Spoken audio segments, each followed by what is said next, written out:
Hello and welcome, PocketWatch here, and it's about time for another episode of Cyber Slayer. So last time we had the backstory of Ruili and Kong. Actually, Tao Luo, because Kong is their family name. So yeah, it was very interesting backstory. I really liked that. I enjoyed their I would say training session, where really showed off her ability to actually create songs. And Saulu, who was actually training to this song. So yeah, let's just go. Let's continue and let's see what's going to happen next in the story, because we still need to have parts of really to find out. So let's go.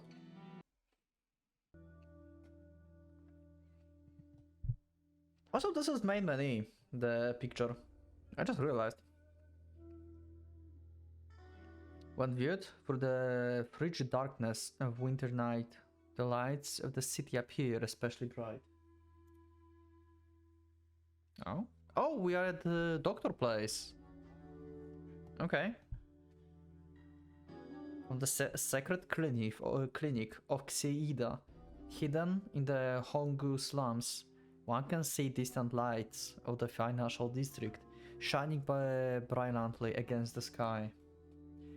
If he had a higher room, one with a view of the whole skyline, he might be able to command a better price.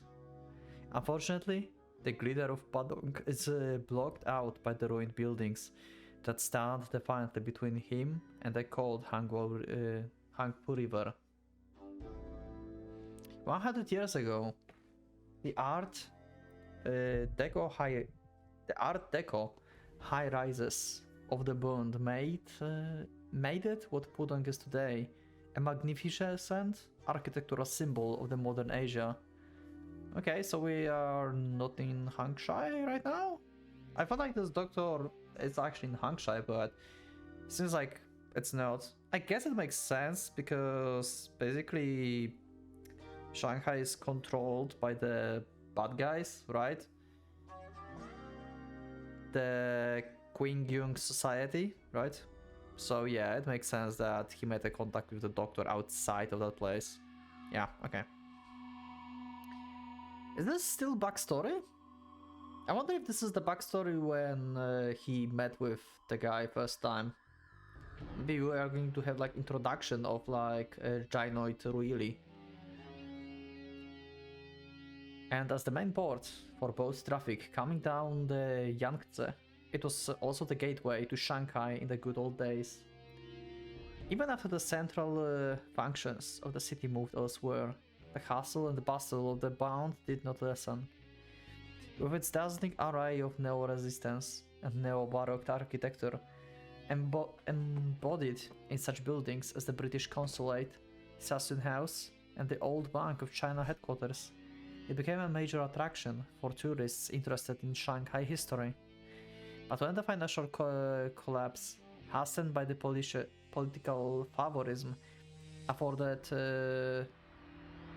Pudong, made it impossible for the government to maintain its cultural budget, these old buildings, for all their history, were left to rot. Well, they did develop more into futuristic stuff. They don't really care if you think about this, about old cultural stuff. They all progressing without care. Now that access is restricted to safety concerns, tourists can only gaze upon the abandoned ruins from luxury yachts of the Yangtze River, mourning the glory that this once was. Oh, that's the doctor? Is it the doctor? It is the doctor, right? Probably. He looks like a doctor. Yeah, he can be the scientist. He looks like a scientist. The dead streets of the Bound spread out before him, the light of Pudong visible in the distant shore. As always, Xi finds himself struck by melancholy as he takes in the solid view, drink in his hand. How symbolic the scene is. Okay, maybe this is a present actually. It reminds him his own fall from grace, whether he catches a glimpse of Pudong shine through the fractured jigsaw's puzzle of the empty buildings. Xi cannot help but reflect upon the ironies of fate. Once upon a time, he was part of that glow. Okay, so what happened? Who could imagine that this pathetic old man had been hailed as the star of the cybernetics world and the former expert on soul transfer? Huh. What happened to him? Separation to the mind from the body, the digitalization of memory and personality, duplication of the soul, and the mastery of rave burn, which makes it impossible. New fields of research, bursting with opportunity, more radical than any that had come before, and leading the way into the uncharted lands was Dr. Xie. Alas, the threat to morality and inevitable.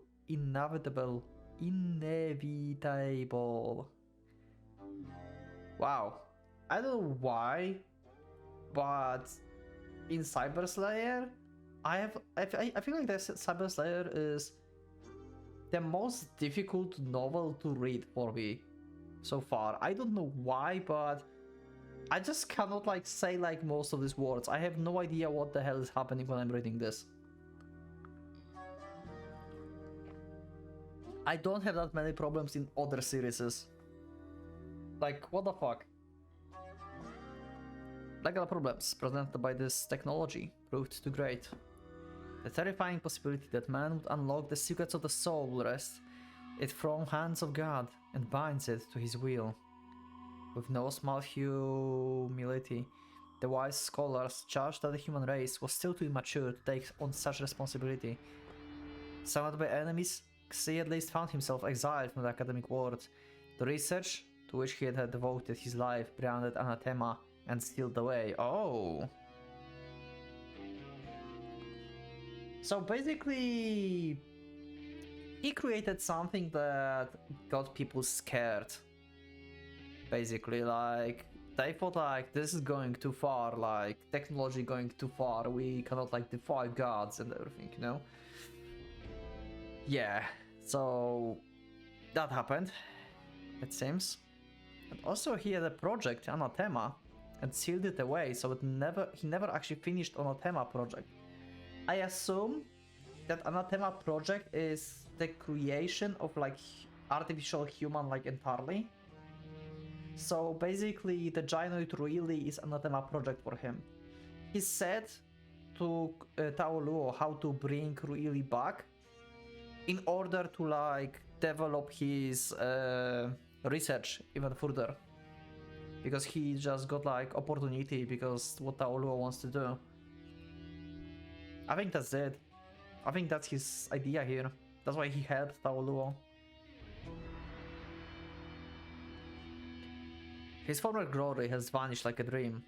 Now he's nothing but a poor black market. He is nothing but a poor black market cyber doctor, one of countless others lurking in the back alleys of Shanghai.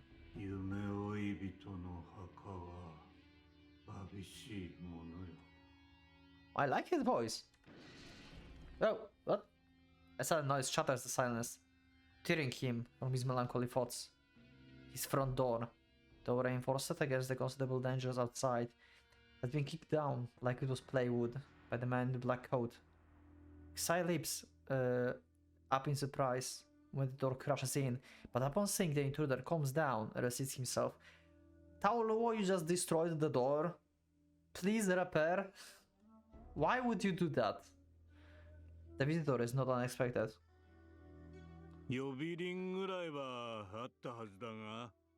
Yeah. His sarcasm is lost on the man in black. Not that he expected a response. Faced as he is with the intruder holding a naked blade, sleeve stained with the blood, it's Xie composure that seems the most unnatural. Oh, maybe this is the backstory. Maybe this is the first time when they meet. So we are going to discover now what Doctor actually told him and how Tao Luo met with Ruili actually. Like the Gynoid Ruili, the small one. Despite the whir of the heating units, the room is growing colder by the second. It is the chilly night, air blowing in through the door, or the frozen malice emanating from the man in black. Okay, let's see. Yeah, seems like the Backstory, yep. He still have the bracelet here. Eyes glittering dangerously. The man raises his left hand. The sound of the tiny silver bell rings out clear and pure, so very unsuited to this setting. これを撃ったのは貴様だそうだな。ゼイータ。What? I mean, aren't you the one who bought this? For really? That's a weird question. I'm confused. It had been some time since he last saw the exquisite silver bracelet, but Xie of course recognized it instantly. その通り。わしが小林屋の説に売った Oh. 飲みしろの方にな。Okay, so he got it like second-handed. Why this is important to Kong though? This is... Huh. もし自伝賞のコントであったならきっと高く買い取るだろうと思っておいたが Why? 説にはあだになったか。何も奴を切らんでもよかろうに。咎のない奴でさえ切った。だから貴様は切るだけでは済ません。Okay. 君の妹の腕輪を売ったからかね。Oh. Oh, so this is... Oh, right. Not... Yeah. Like, you can see that Kong is like in his like coat. I just realized. Yeah, Kong is like in his coat. And have a bracelet. So this is before he met Gianoid Ruili, but also after what happened to his like original sister. So he's like full of anger and wrath right now. So by telling that selling stuff, they mean that after doing stuff with Ruili, they sold the bracelet like on the black market or something, and it like make like, you know, rounds. And now Kong is like searching for whoever like, you know, basically desecrated his sister by like memory of her by selling this around instead of giving like this memento to him back. Okay, I can see. His blade holes through the air, splitting a nearby port nearly into. 作動監視。人の魂を売るゲスが。Okay. At the sound of his allies, Xei lips twist into chinning smile. Profane scalpel. There's a reason behind this name. Even his banishment from Academy Society failed to put a stop to Xi's near fanatical quest for knowledge. Quite the contrary. Now, free from legal and ethical bonds that have come with his fame, Xi happily went underground to continue his demonic research. Yep, I guess like that makes sense. For people like him, like being exiled is basically the best thing that can happen to him. The biggest like I think like obstacle would be that he don't have like resources as he used to had like legally.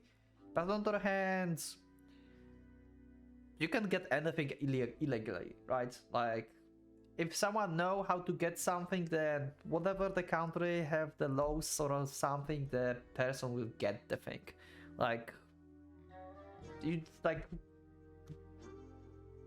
it's just like that. So, yeah, basically this is the best thing that could happen to him, I guess. This maniac. This technique, which became the standard, was in truth nothing short of torture. His text subject continued to meet with accidents that left them insane or crippled. Even his banishment from Academy Society failed to put a stop to Xi's near fanatical quest for knowledge. On the contrary. Wait, I just read that.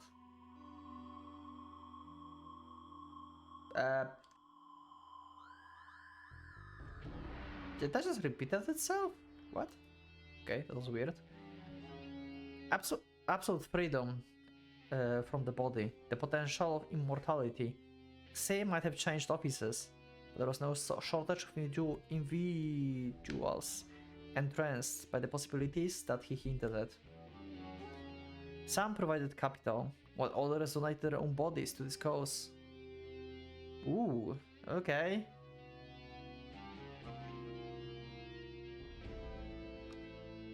Wow.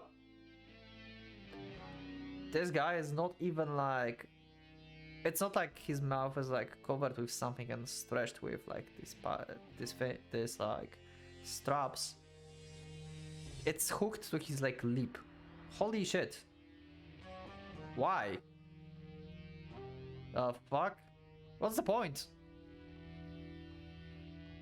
What was during this period? Wang Xi had just taken his first steps into the criminal world.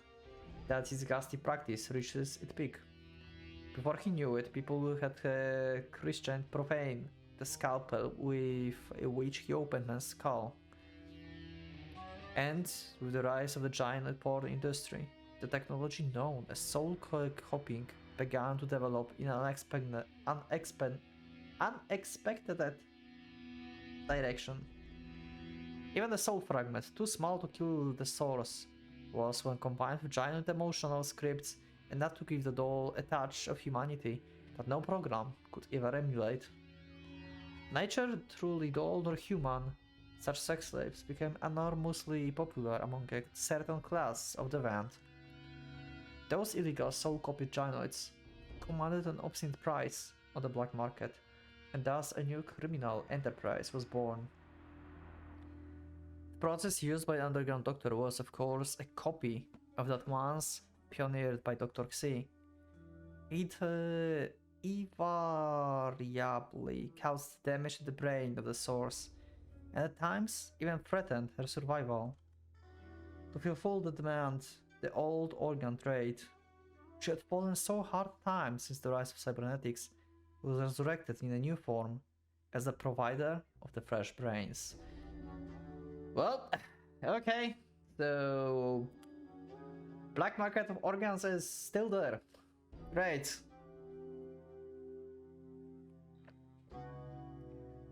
In the best case scenario, one brain can provide the soul data for over 50 gynoids before dying. Holy shit, that's a lot!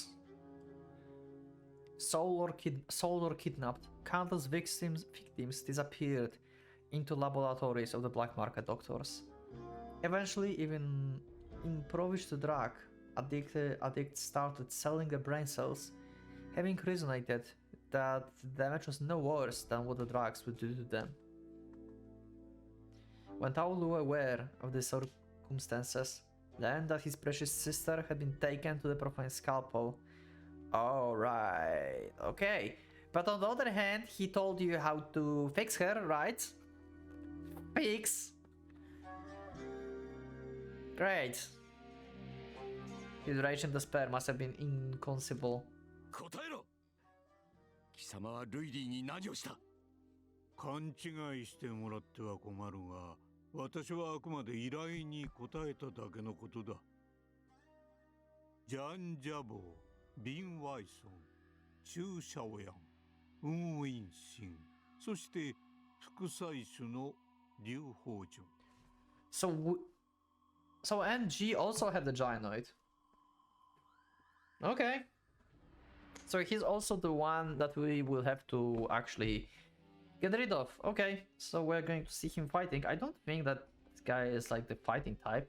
I think that might be the easiest guy ever to beat. Maybe he have like a bunch of assassins or something. 君の妹を私のクリニックに担ぎ込んできた。彼らの人形の部品としてね。嘘だ。All roars, practically spitting blood. 奴がそんなことをするわけがない。あいつは。Yeah, got backstabbed pretty hard. マカオで誰に切られたか、まさか忘れたわけではあるまい？ Okay. Taolo staggers, borne down by the weight of despair far greater than his anger towards Xi. なぜ知っている？だから言ったではないか。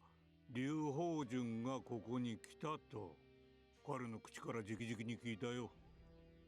嘘だ。Yeah. Tolu falls limply onto his knees, his head hanging in disbelief. そんなバカな。嘘だ。Well, it seems like your good friends just betrayed you. Great. いや、他でもない劉邦順の計らいだった。Plan. Despite Tolu's obvious shock, Xiton remains utterly dispassionate. さもなければこう大それたことはできんよ。私も今ではそこいらの闇医者と変わらない。Okay.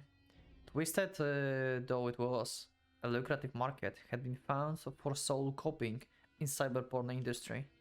At the same time, however, Xi's original research, namely the duplication deprivation of the soul, suddenly found itself at a dead end. Rough burn, which destroys the subject brain, and the hellish torment that accompanies the transfer. The two problems were nowhere close to being solved. Even Xi sponsors, who had pinned their dreams of immortality on him, were unwilling to transfer their minds at the risk of becoming vegetables. They chose instead to place their hopes in cyborg bodies and treatment to prolong the life of the brain itself. Probably the smartest move. Absent his wealthy backers, the profane scalpel, far from favor, was swift and sure. Now, he's just another black market doctor, doing illegal modifications on gynoids to get out living. However, heaven has forbidden the duplication of the soul. Perhaps he's also being punished for seeking a way to preserve the soul from the fated death of the body.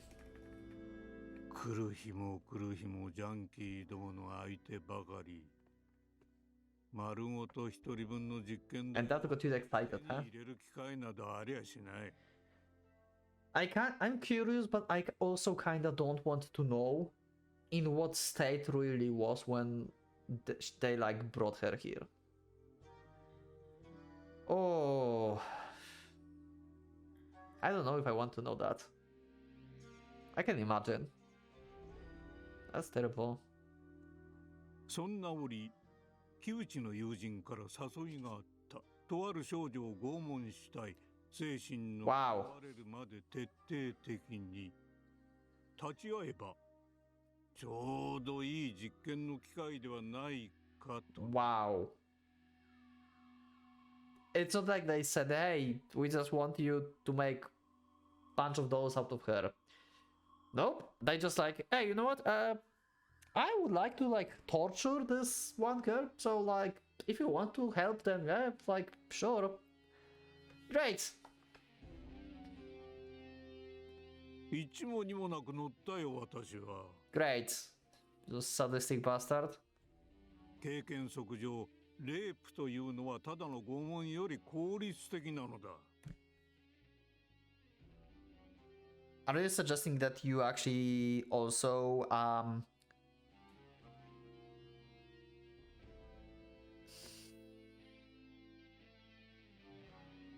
did that happen here? In this place? They brought her here and then they raped her, basically. And then, after everything, they split soul her into like a bunch of bodies. This is so messed up. 神経系に与える損傷は最小限だが、極めて高いストレスを発生させ、最終的には自我や感情が認識と分断を起こす。自分が人でなく、物として扱われることを許容する。そういう精神状態が転写には理想的でね。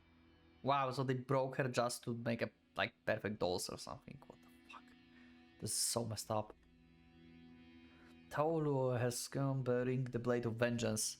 Xi's self-satisfied tone is nothing less than a malicious attempt to curb his ira. Mad fury rises within him, pushing back the despair that brought him to his knees. ここでルイリーは死んだんだな。Yep.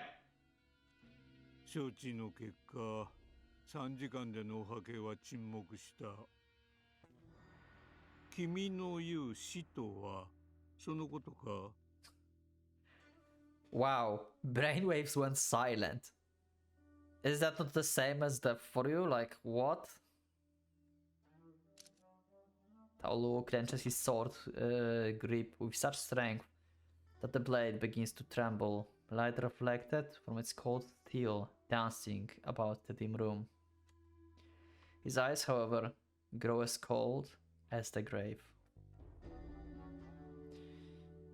Xi meet him stare for stare. It shows no slightest fear. 私が施術したことを君は喜ぶべきだったんだぞ。 Why would I be happy about that? 今日日コンパクテン社を請け負う闇医者は5万といる。 Yeah? So why we should be glad that it's you? そんな手合いにかかっていれば、彼女は 100% 不可逆な処置を受けていただろう。 Oh, so this is when Taolu actually learns that he can like reverse the process? Well, this is like his anathema project, I assume. その点、私の実験は彼女の蘇生を目論むもの。 Yeah, because you research for immortality and stuff, huh? Okay, I see. 何？君の妹は生きている。 Yep. And you know what? I think we'll see in the next episode how Taolo will react for this. So, actually I will not say because I will just record another episode really fast. So yeah, thanks for joining. I will see you in the next episode. And we'll see the conclusion of how Taolo met Giant really, and like how he will react to the statement that his sister is actually alive and stuff. So yeah, we know that Taolo didn't believe at the beginning, so he's going to be very skeptical probably at the beginning. So yeah. Anyway, thank you for joining. I will see you in the next episode of Cyber Slayer. Maybe today, maybe tomorrow. It depends how I will like upload this. These are really irregular series, but hey, this is the side story, I guess. Anyway, thank you everyone for being with me. Leave up a like, subscribe, and become a member if you would like to support me. And I will see you all in the next episode of Cyber Slayer. So for now, Pocket Watch, let's going out.